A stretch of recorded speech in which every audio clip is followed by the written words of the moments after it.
আজি বৃহস্পতিবাৰ আপোনালোক সকলোৱে গমেই পায় নহয়নে বাৰু। আৰু আজি আমাৰ ঘৰত বইল বনাওঁ, মানে মায়ে যিহেতু তেল মাৰি ভাত নাখায় সেইটো কাৰণে মাৰ কাৰণে বইল বনাওঁ। আৰু আজি আকৌ মায়ে গাঁৱতে এখন সকাম আছে আৰু মা তালৈকে গ'ল, সেইকাৰণে বইল নবনালোঁ। আৰু মই চব্জি অকণমান বনাই তাৰ লগতে ধুনীয়াকৈ কাঁহীখন সজাই আনিছোঁ।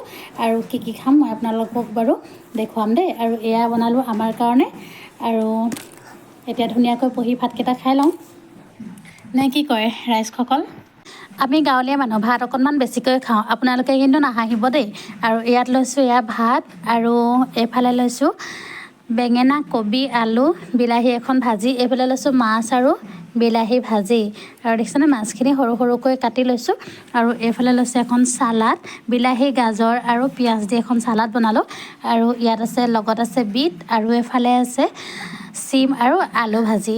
আৰু ধুনীয়াকৈ আজি ভাতকেইটা খাই লওঁ। আজিলৈ আহোঁ, বাই বাই।